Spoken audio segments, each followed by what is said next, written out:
Welcome to the Fabulous 413. I'm Khalees Smith. And I'm Monty Belmonte. Later in the show, a Tony Award-winning show put on by the Easthampton Theater Company. We'll talk with the crew of Torch Song, which opens its sold-out run this weekend. And we'll look into a market that's making over 20 stops each week to bring healthy local produce to folks of Western Mass. Manager Riley Gilroy and Assistant Manager Monica Hernandez talk about the push to make the Go Fresh mobile market a year-round endeavor for all those needing more fresh food. But first, and give you a little Barry White. You gotta rest. Yeah. Everybody's gotta rest. I kind of like that, vocal fry. Yeah. It adds But see, pop fry gets on my nerves. Oh, right. I appreciate Cookie Monsters and like how difficult it is to do them. do you mean like heavy metal Cookie Monsters? Yeah. I love that. This is what happens whenever I come into the room with you two. Last time we were completely off the rails. Did we even talk about what we were supposed to freaking talk about? We did. We got to there. For now, as you begin, you remember nothing.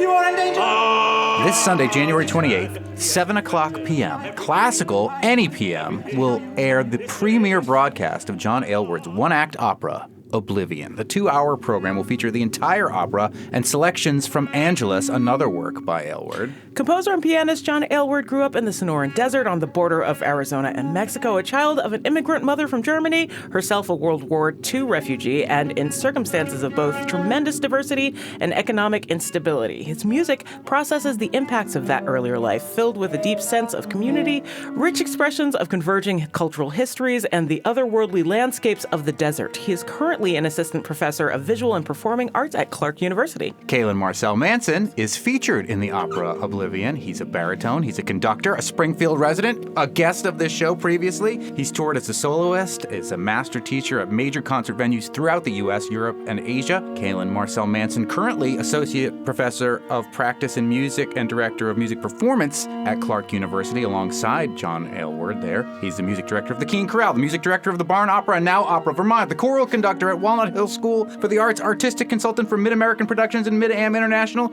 and artistic director and chief executive officer of the orchestra that's going to burn it all down, Nero, the New England Repertory Orchestra. John Aylward, Cailin Marcel-Manson, thank you both for joining us. This is an exciting premiere event for Classical NEPM this Sunday. Thanks for having us. Yes, thank you. This has just been released on CD, the opera. How was it recording it as opposed to premiering it at Bombyx? And it was recorded at Bombyx as well. Yeah, we recorded it at Bombyx, yeah. Is this CD just the performance from Bombyx that you did there? Yeah. Just a recording there? It's the recording we did at Bombyx. Yeah. Which It was sounds super fun. fantastic. I mean, It was a lot of fun. Yeah, that was really good. Well, Bombyx is a great place to obviously perform, great place to record. We love working with Cassandra.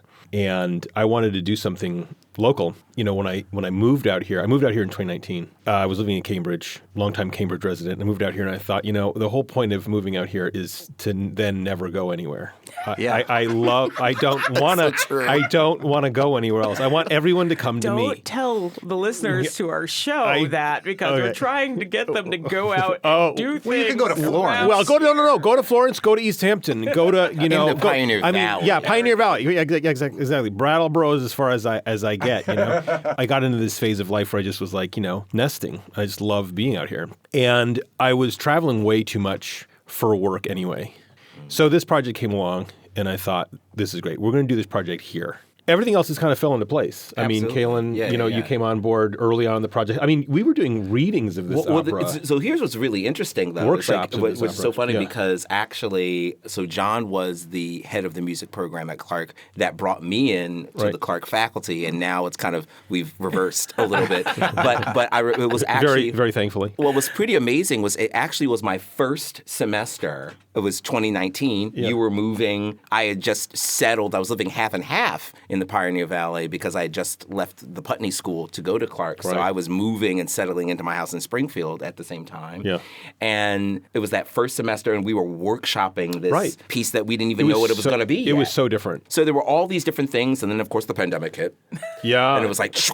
And I completely revised the opera in the pandemic. my God. I feel like the pandemic forced a reckoning artistically upon me, and the opera totally changed. And I think it became a little darker. Well, let's talk a little bit about it. And we're speaking with the creator of the opera, John Aylward, who's from Northampton now and doesn't want to leave, except it's going to Italy at the end of the week. Well, okay. Look. I mean, come on. Italy, 5 months in Italy. There you go. Who's going to say no? And Cailin Marcel-Manson, who's featured in the opera as the hunter. This has been described by you, John, as Dante meets David Lynch, where like, I'm in, cool. 100%. And also kind of guy walks into a bar. So can you tell us what your like elevator speech is about what the opera Oblivion is all about? Yeah, elevator pitch. I'm really bad at that. Do you want to take a stab at it first, Cailin? I can give a performer's perspective as well as someone who was sort of a part of the creative process all the way through. And what I see as sort of the crux of this opera really is this sense of, you have the two wanderers, you have these two archetypes that they meet, these two figures that they meet.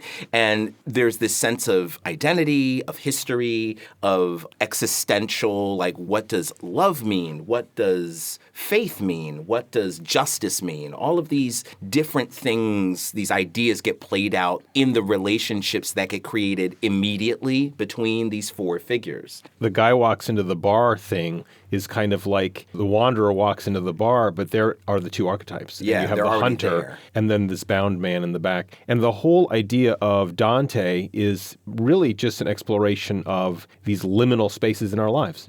So purgatory is this great metaphor for these liminal spaces that we inhabit all the time, moral gray zones.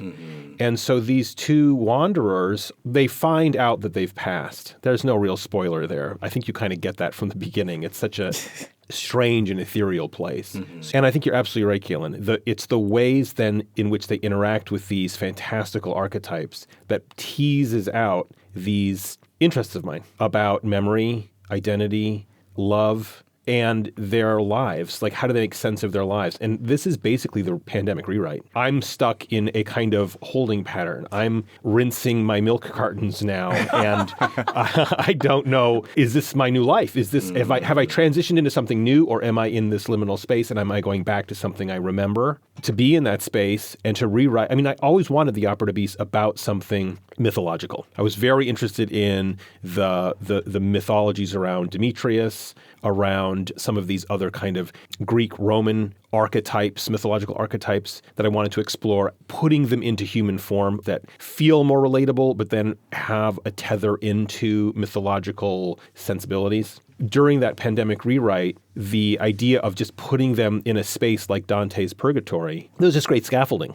But then wanting to put it in a quote-unquote Western or American or modern space. And, I grew up in a cafe. I find the diner to be incredibly relatable. That's the Lynch. Oh, absolutely. But it's also the diner scenes. When we talk about and Western Twin Peaks thing, and Twin Peaks is so funny because we're feeling that. But it's also this space that is a passing through space.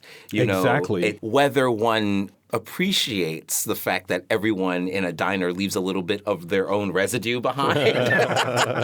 Totally. But there is that feeling about it. It's like, oh, wow, I'm sitting here and I'm waiting for the greasy spoon, and I know there have been thousands of people that have sat in this space because I kind of feel them. And it's a weird sensibility, but there's something we all relate to in that place. The director, Lane Retmer, fabulous director, by the way, she had this great idea to get these extras in the diner. In the film we shot, they feel so ghostly. So actually, I should mention that this album, Oblivion, by John Aylward, which will debut premiere broadcast this Sunday on Classical NEPM. But later this year also comes out as a film. Exactly. So the film, we made the recording at Bombyx. And then I used that recording as the foundation, totally remixed it as a filmic version that then all of the cast then came back to shoot the film with a fabulous film crew headed by Graham Swan, indie film producer Graham Swan from Ravensrod Productions. Just won a Cassavetes Award at the Independent Spirit Film Awards, and the film will come out in a couple months.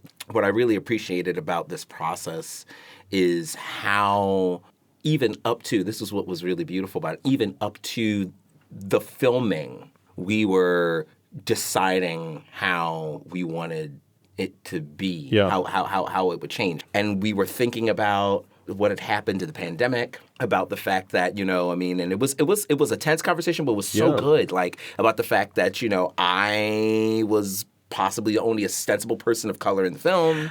And how in the original part of the score, the wanderer actually kills the hunter. But it was a decision that we all came to that actually maybe the hunter chooses to leave. Yeah. So that there is this tension and that there's this moment of recognition, not really a spoiler because it's beautiful, haunting no matter how you believe see me, it. there's no way to spoil this thing. It's so weird. But the ending is so cool, though, so don't spoil it. Right. But that there was just, and that we were literally talking about this. I mean, we were talking about this. During the filming. To that point, I immediately noticed that you were the only person of color in the cast, and your role as the hunter and the way that the hunter plays out across the script really struck me. And I'm not sure if that's just because I am another person of color familiar with generally operatic forms, but I was curious about the optics of that. Like, if it was intentional, I don't want to use the term magical Negro, No. but there is an element of that to the hunter's character that comes off of the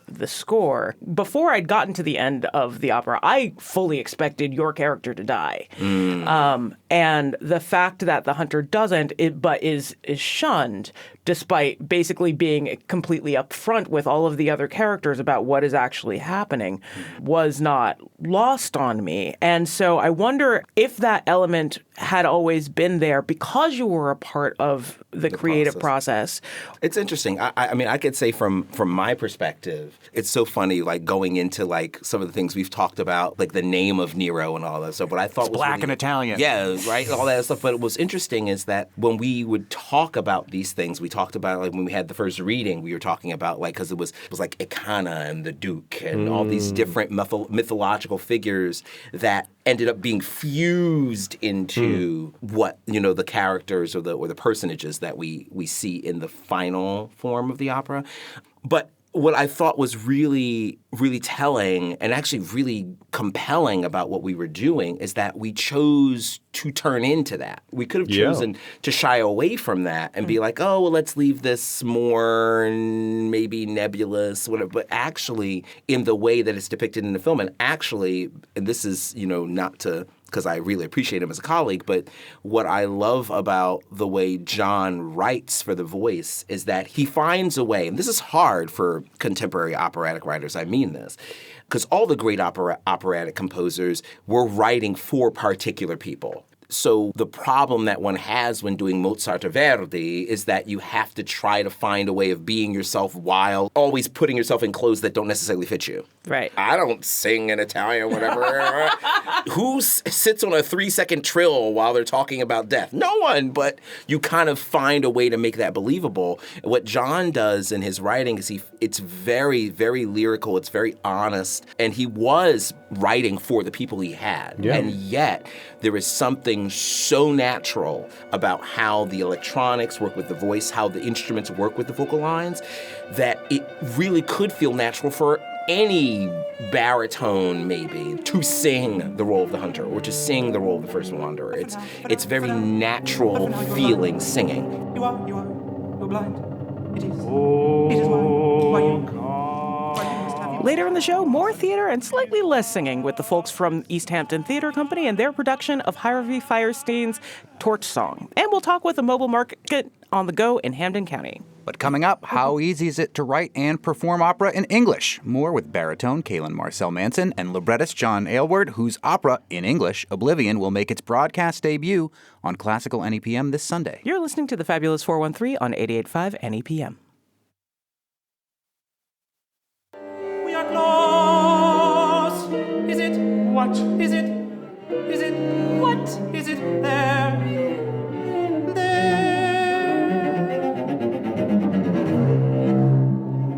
What's there? What's there? The fountain. I'm really interested in writing for voice in a supernatural way so that it feels very close to speaking. Mm-hmm. I want you to really be able to understand the voices. You've no idea what you've done. That's a big difference from the history of opera, where there were so many considerations around acoustics. Nothing was amplified. You had to have these vocal techniques in order to sing to the back of the hall. You had to sing in these particular places where you could generate that kind of acoustic. Now we're living in a time when we don't need to do that anymore. We can have extremely intimate operatic settings. We don't need to sing like that anymore. So we can sing in these much more voice-like vocal colloquial styles, and it'll still feel like opera. So there's a sense of bringing people closer into you. You don't have to sing with such volume. You can sing in a more intimate way. And I think that's that kind of more colloquial vocal / speaking style that lets the voice feel more accessible. And there are big operatic moments too. Which I enjoy. I'd rather look at that E flat. I think I'll indulge. No doubt. I mean, I want it to be an opera. So yeah, you're totally right. And we're speaking with baritone Cailin Marcel-Manson, who plays the Hunter in Oblivion, which will make its premiere broadcast this Sunday on Classical NEPM starting at 7 p.m. It was written by John Aylward, who also joins us, recorded at Bombyx in Florence. Do you feel like there's an inherent intimacy and colloquialism in doing the opera in English? Not that it's not your primary language. I'm making assumptions that English is your first language, even though your mom is German. Maybe bilingual household? Yeah. Oh, cool. Oh, absolutely. Yeah. Great. As opposed to singing in German, which I find relatively easy, because singing in German is relatively easy as opposed to like French or Italian. For me, I'm bad at it. Is there some sort of like intimacy and colloquialism that just comes from doing it in English? Absolutely. I find setting the English language to be very, very difficult because I do think there's a lot of ugly words in English. And come from the Germanic. Well, there you go. So there you have it. Somehow still easier to say. But yeah, even after I wrote the libretto, as I was setting it, I was constantly editing the unnecessary out, just trying to only set the absolute necessary so that the libretto doesn't feel bogged down in anything too verbose. Just trying to focus on small, simple, beautiful language, which I think you can achieve in English. As long as you're working economically and sensitively, I think you can set the English language really beautifully. You have to hear it first and say, oh, wow, I really don't like that. And then you can go back and make a revision. And as we were saying, we did work through a lot of workshops, a lot of text. A lot of text is on the cutting room floor here. Absolutely. And I think there's another thing that kind of goes to what you were saying, too, about like cultural perceptions, right? There's something about the operatic idiom, especially for American Anglophones, that when you do sing in a foreign language, it allows that kind of psychic distance for the voice, because since it's foreign, then for the voice to sound unnatural seems okay. One of the things that's most challenging as someone who teaches diction all the time is finding a way particularly for classical singers to sing in English in a way that doesn't sound put on. And with such natural, easy-feeling colloquial writing where the text has been, like you said, cut down till it's really what essentially needs to be said, there is work that I feel we as vocalists had to do to be like, okay, stop getting operatic, Cailin. We were always talking about, like, can we, with all the vocalists, the instructions were always like, even at the end, even in the final recording, I remember Stratis, the conductor, and I was in the booth. I was like, can we try that again with less vibrato? Can we try that again with even less vibrato? and just trying to get like incisive diction. But nevertheless, the producer, Graham, I was just talking to him yesterday. Nevertheless, he still says, no, we should really make sure we subtitle this film. Yeah. There is this feeling that since it's sung and in this operatic way, we need the subtitles. Well, I think, but the thing when you're talking about the diction part is it's and that's what's hard too. Yeah. Is because if the diction is too erudite, then it doesn't sound natural. Mm-hmm. Totally. So there's those moments where we literally were like, I remember we were talking about it again, and in between recording takes, I was like, it wasn't just let's do that again. Sometimes it was us as the singers like, can we try that again? Totally. I was a little too proper. Totally. Totally. Like you're a bartender. Just machine, I was you know. like, oh, wait a minute, can I try that again, please? Yeah. And then we're working with the audio to film it, and it's a totally different experience to be in the room. But you can't take the audio back. No, you can't. And there was no way we were going to be able to record. It wasn't like we were filming a staged version. We were filming people running around a bar, all these costumes. There's no way to, and where would the ensemble sit? Right. So there was no way to record it while we shot it. So everyone had to sing along. Especially It's like the film. music video version of the opera, which is wicked cool. Yeah. I can't. I It was like, can't wait to especially when see you it. sit there and they'll go like, I think we need more fog. Okay. I know. Oh, it was literally people drowning in fog machine and action. Yeah, exactly. Yeah. It was just like, Yes. This is a small ensemble for both the orchestral part of it and the vocal part of it. But then there's electronics as kind of a bridge between the two. Can you just talk about bringing electronics into operatic medium and why it was important to keep it in this production? Yeah, that's a great question. And I love working with electronics. I probably don't do it enough. So much of my work is acoustic. But I felt like for this opera, I wanted to keep the forces small. I really liked the idea of a low string trio, viola, cello, and bass. That felt like, purgatory/hell, some dark strings, very low. And I love the electric guitar. And I wanted to use the electric guitar as a kind of, almost like a kind of Baroque accompaniment to the voices. And I think that comes out in the score. You kind of hear a lot of when the voices move into a kind of recitative, you hear the solo electric guitar kind of as if it were a Baroque version of the lute.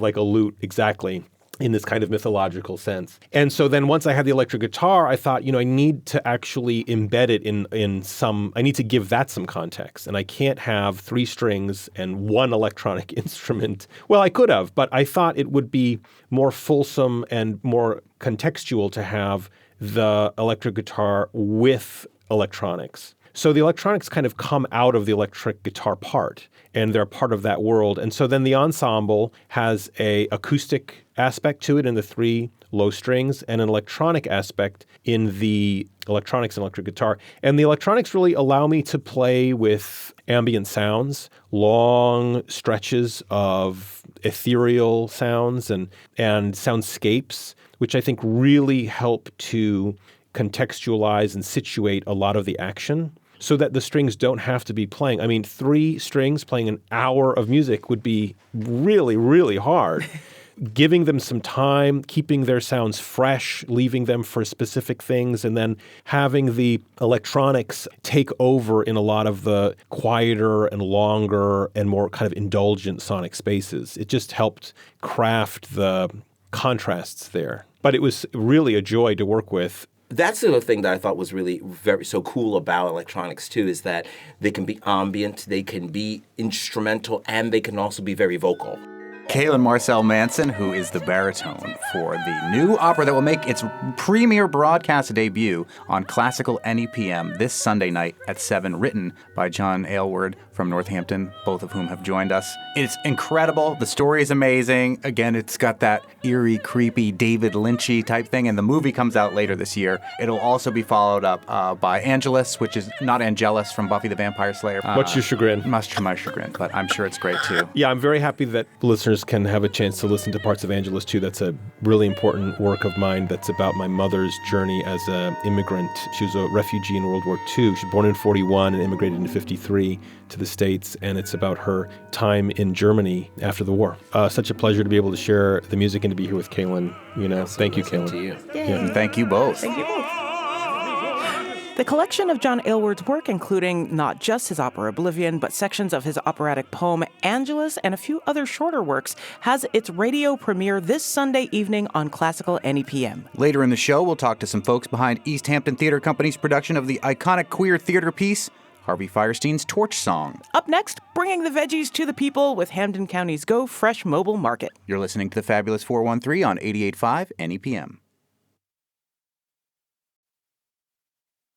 We drive around, plant the vehicle in certain neighborhoods a few minutes before we get up, and they're like, they're out and about. Where are they? Where are they going next? And we've had people follow us. We've had people pull us at the Pride gas station when we're trying to get a coffee. Us what we're about. Hey, are you open? It's another local hero spotlight with Phil Corman from CISA, the local hero folks, and we're a hop, skip, and a jump away from the NEPM studios at Linden Towers in Springfield with the Go Fresh Mobile Market. What's your name? My name is Riley Gilroy, director. And what's your name? Monica Hernandez.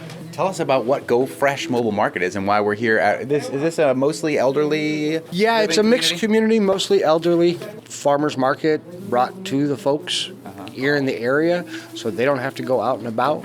Mostly local food. We take all forms of payment, cash, credit, debit, EBT. We also participate in the Healthy Initiative Program, known as HIP. And that's where a lot of our customers come from, is they're coming to take advantage of the free HIP dollars. They don't have to go to the grocery store and spend all their extra EBT. Then they can take advantage of the free incentive that they have on their EBT card. Right. It's a state program that reimburses your EBT card, your food stamps, if you go to certain markets that are incentivizing you to eat healthy, like farmers markets, certain co-ops, etc. What are you doing here, Monica? So basically, I assist Riley in, setting up and transporting the produce. I do speak Spanish, so I do help translate. Riley does speak Spanish as well. It's gotten better over the years, so that helps communicate with the community, which is a higher Spanish population. We talk a lot about recipes. We're both chefs. How many stops did you start with, and how did you get involved with making a mobile market in Springfield? Monica had been working in 2018 with the Go Fresh Mobile Market when it was part of the Public Health Institute and the YMCA. I came on in 2019. They had kind of struggled with keeping the same person in a management role because it only really existed for about 4 months and had about 9 stops. And then they were done for the rest of the season.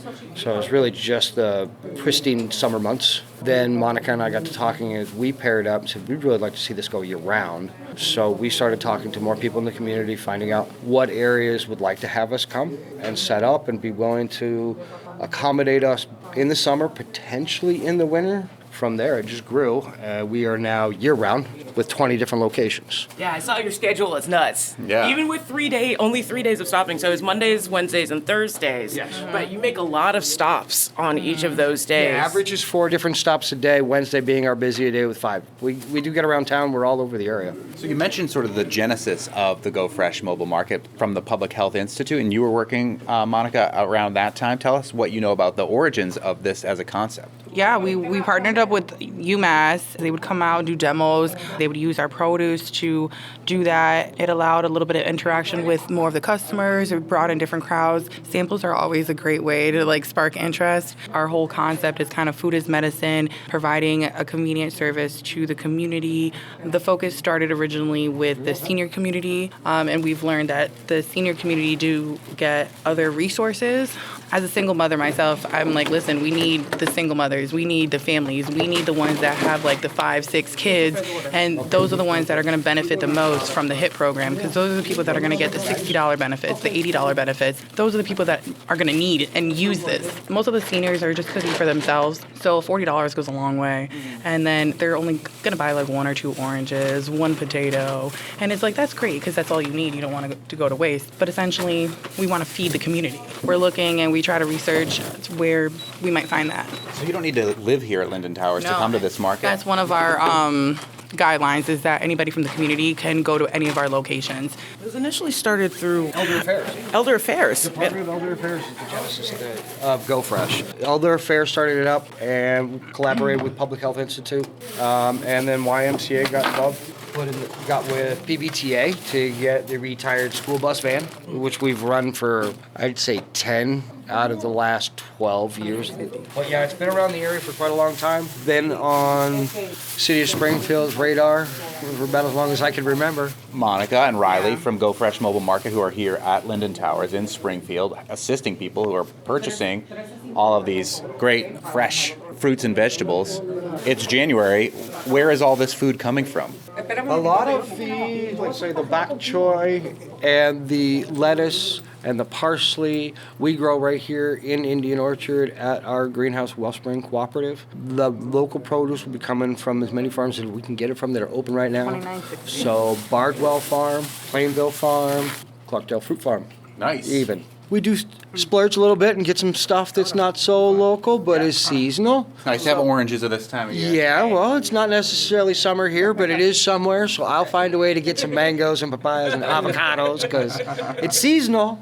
We try to keep it as fresh as we possibly can. One thing that may be hard for people to understand is here you have this beautiful local produce, and when people are on food stamps, they get this state benefit that really expands their budget, which is the Healthy Incentive Program.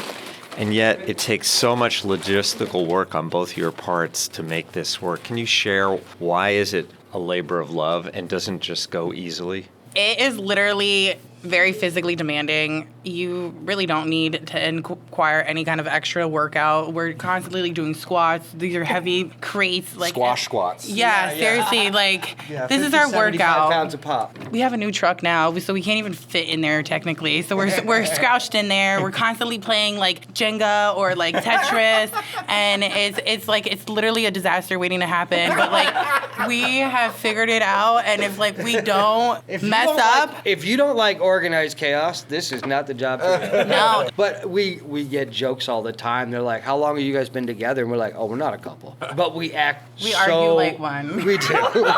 Work marriages. Yes. I don't know anything about that. It's a work marriage for sure. But it is. It's a love of life. We love food. We love talking about the idea is you are what you eat. If you eat processed food, then you start to see the health effects. Talking with other customers about some of their homeopathic remedies that they have from wherever they're from. You know, we have people that will buy 40, 50 heads of garlic, and that's all they're buying. Why? Vampires. Garlic soup because like it's the season for it. Garlic is so good. It's always because it's one of like the Tinctures. essentials to help you like with health benefits in your immune system. Yeah. So we always have garlic. We all have oranges. We have lemons and limes. We have ginger.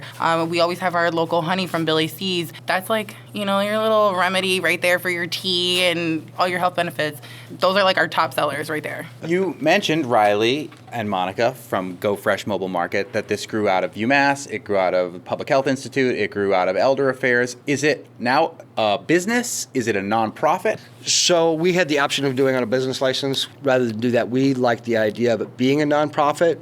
I actually partnered up with our customer, which was Wellspring Cooperative, who we were buying the lettuce from, and said, hey, you've got a cooler, you got a greenhouse, it's a good match. You're a cooperative. We could do this together because people want to give monies to nonprofits and cooperatives. To private individuals, maybe not so much. Right. So let's not do a business license. Yeah. Let's keep this under the cooperative as an entity. So we run it as a nonprofit under the Wellspring Cooperative umbrella now. And it enables us the freedom to be able to work with more of the public infrastructure and city infrastructures and support the community on a greater scale than we were trying to do it on a personal business thing. It just doesn't make sense to do it that way. Yeah, I mean, I know that there have been other attempts from other farms to do this similar kind of thing, and economically it has been difficult and doesn't not always last. profitable. And it's a mission of goodwill, so it's not necessarily a business model that works. For us to be able to stay sustainable, we can get the food to pay for itself, and then grant funding covers our labor. So the other part of the logistics, I imagine, one is like managing to get all this amazing produce at all these different locations on 3 different days of the week. But the other part, I imagine, is how do you keep increasing the number of people who want to come and get the food? So that's a lot of our marketing, word of mouth, us personally posting on our social media accounts. We're asking if any of our locations, they have the roll call system where they can either text or send out messages. So that way residents know every time we get a new customer, we always tell them, tell whoever you know who has EBT, or just let them know that, hey, we're here. I do know that statewide, the Healthy Incentive Program is such a great program, but only about 6 to 8% of all the households who are getting food stamps from the federal government even use their state benefit program. Kind of curious, what's the percent of customers who come into all your stops are using their HIP benefits, would you It's guess? probably about 90% of our customers are HIP purchasers. That's the good thing about like word of mouth is that usually somebody who has EBT, SNAP benefits, they know somebody who has it. If they're come across this great opportunity, then they're going to tell their friend, their family. Usually every week, we're probably seeing 1 or 2 customers who are bringing someone with them. We like to call our customers participants because they're participating in helping us keep it going. Now, if we can collaborate and get the state to do something more with the DTA. Department of Transitional Assistance. Sorry, thank you.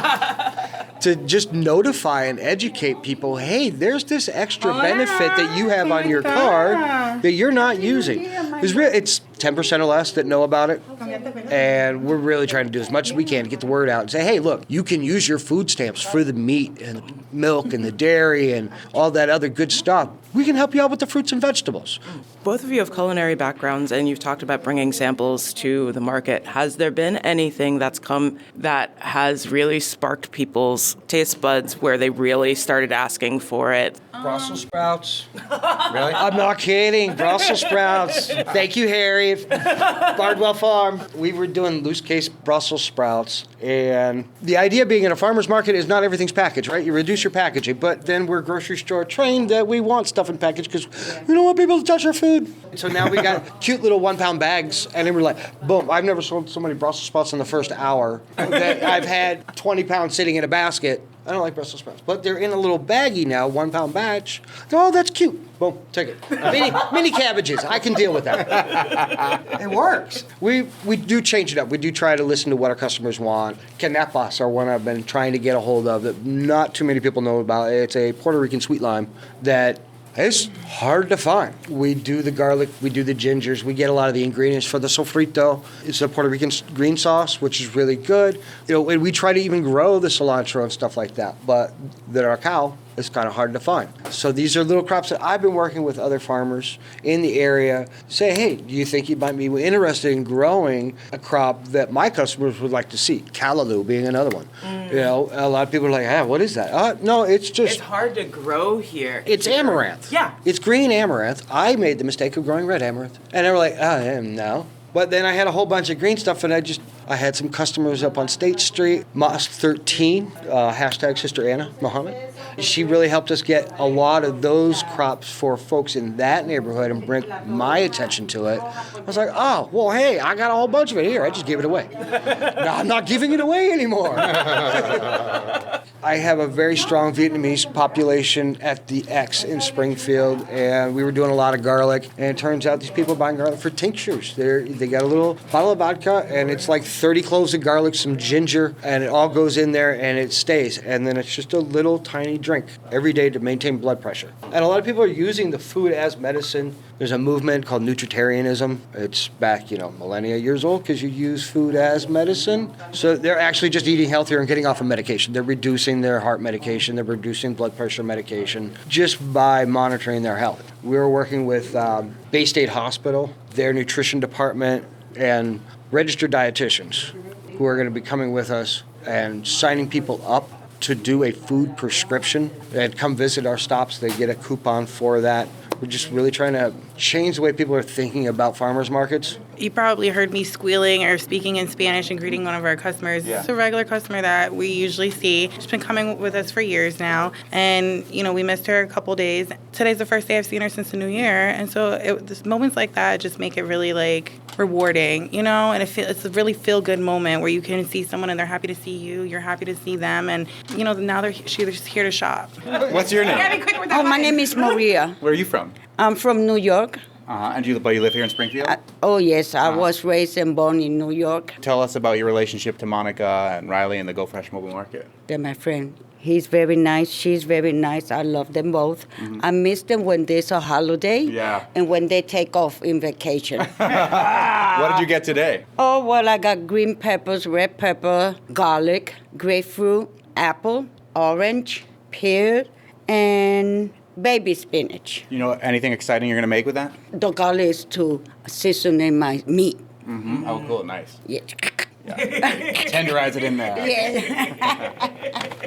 So it's just moments like that just make it really great. Some of our customers, they come to us and they only have, $1 on their card. And we're able to swipe that card 40 times. But they're able to walk away with $40 worth of groceries. And they only had $1 on the card. You can't do that at Stop and Shop or Big Y. And that's another feel-good moment.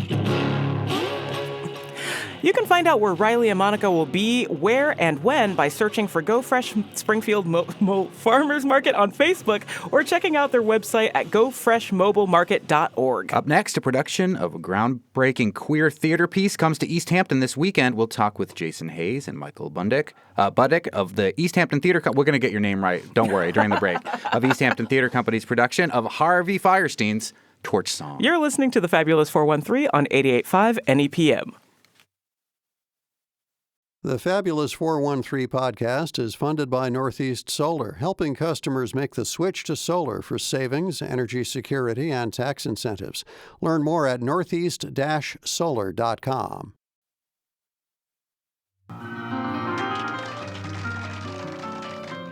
Welcome back to the Fabulous 413. I'm Monty Belmonte. And I'm Khalees Smith. The life of Arnold Beckoff, a torch song singing Jewish drag queen living in New York City over the span of the late 1970s and 1980s, is the subject of Harvey Fierstein's Torch Song trilogy, which opens in Easthampton at the Blue Room of the Old Town Hall this Friday, January 26th, and will have showing through February 4th. Slight clarification, they're doing Torch Song. There are two versions. We'll get into that. Yes. Torch Song follows Arnold's odyssey to find happiness in New York, and all he wants is a husband, a child, and a pair of bunny slippers that fit. Its interactions with its overbearing mother that remind him that he needs one thing more: respect. Joining us from Easthampton Theater Company's production of Torch Song is president of Easthampton Theater Company and the producer of the show, Michael Budnick. We're also joined by Jason Hayes, who is the wig, hair, costume, and makeup designer for the performance. According to the Daily Hampshire Gazette, Jason P. Hayes has actually worked with Harvey Fierstein on some of his other plays and is volunteering his time for this show. Hayes has also worked with a wide range of acting clients: Cate Blanchett, Angelica Houston, Megan Fox, Antonio Banderas, and his TV credits include 30 Rock, Gossip Girl, SNL, and more. Welcome to the both of you. Thank you. So much. I haven't had a chance to see the stage version of this show, but I have seen the movie.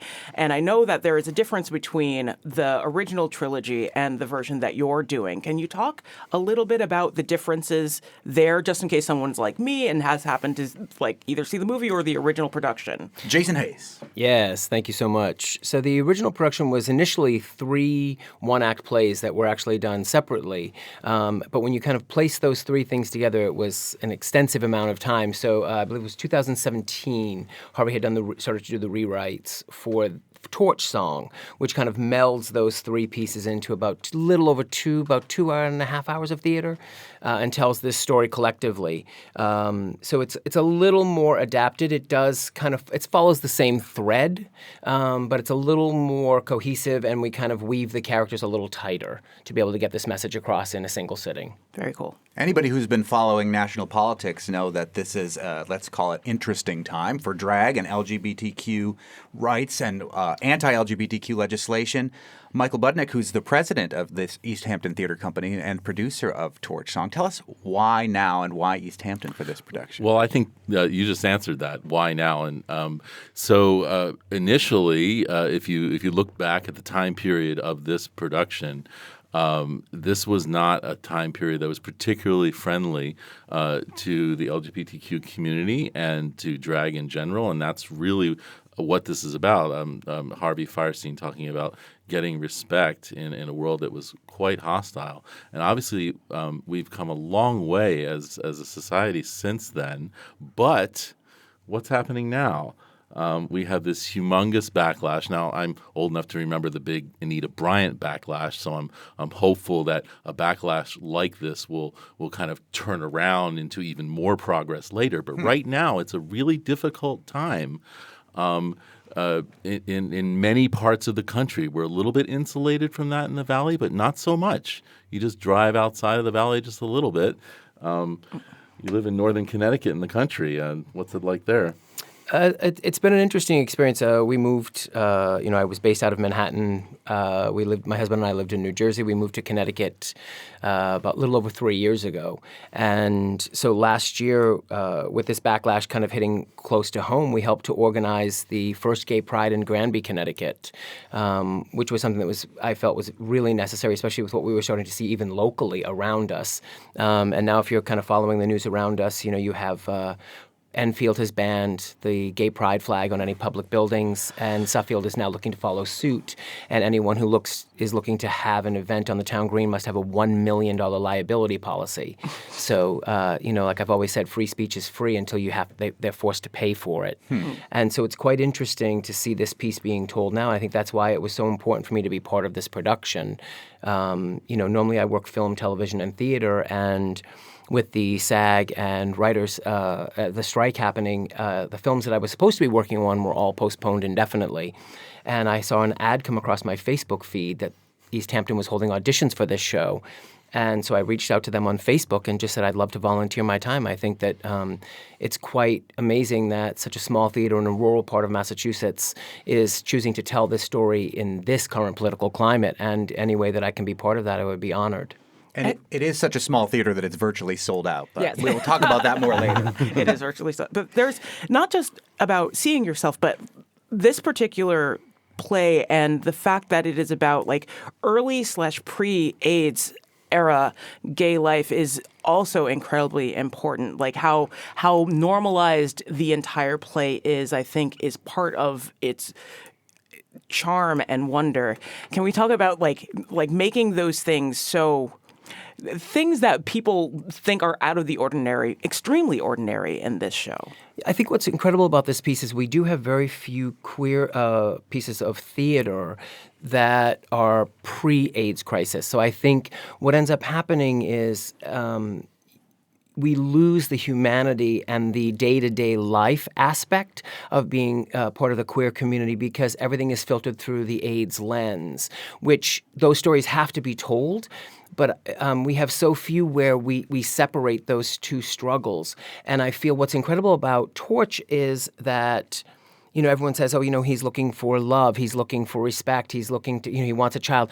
I think what Arnold's really trying to do is find himself through his own version of himself, not a version that society wants from him, not a version that is safe and palatable for society. He's truly looking to find himself on a level that he's okay with. And I think that is the queer struggle. Mm-hmm.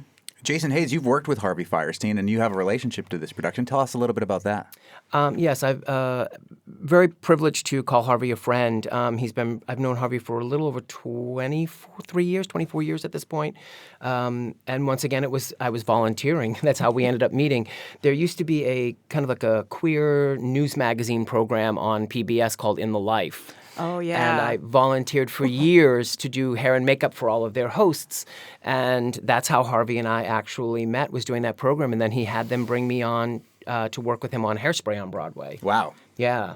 And so the last thing I think I designed for Harvey was Casa Valentina, which was nominated for the Tony as well. Yeah, so I've been very blessed to be able to tell some pretty incredible, remarkable stories with Harvey as a kind of a narrator. Tell us a little bit about Easthampton Theater Company, Michael Budnick, who's the president and the producer of this Torch song happening, which kicks off this weekend in Easthampton. Sure. Well, Easthampton Theater Company started in 2022. It started as an idea with a group of people that were used to doing community and regional theater in the area. But we're based in Northampton, Easthampton, where there wasn't really a vibrant community theater. And we all got tired of driving 30, 40, 45, 50 minutes. And we also were we really knew what was happening in Easthampton and how the vibrant arts and culture community had been growing and growing. And there wasn't a resident theater company. So the idea came together. People came together. Facebook was a great communications tool to do that, and other social media. And so we had our first production in early 2023. It was God of Carnage, which is a wonderful satire of upper middle class hypocrisy. So we don't just want to entertain. We want to do things that are important and informative. We also want to do things that are funny. We want to do dramas, but we really want to bring community theater to the community and by the community. And when we went out and looked for what would we do for the next couple of productions, we actually solicited the theater community for ideas. And this idea came to us as I think it's a great story, because I was in a show, Hello Dolly, in South Hadley at Black Cat Productions a long time ago, and there was a kid in that production who was about 16 or 17 years old. Well, we were contacted by this kid when we solicited for shows to do. He's graduated from college. He majored in theater, and he says, I want to do Torch Song. And I want to direct it. I think you should do Torch Song in that small space. I can do it. I can do theater in any space. And we said, wow, this is great, because I knew the trilogy. The trilogy was really important, a piece of theater way back in the day.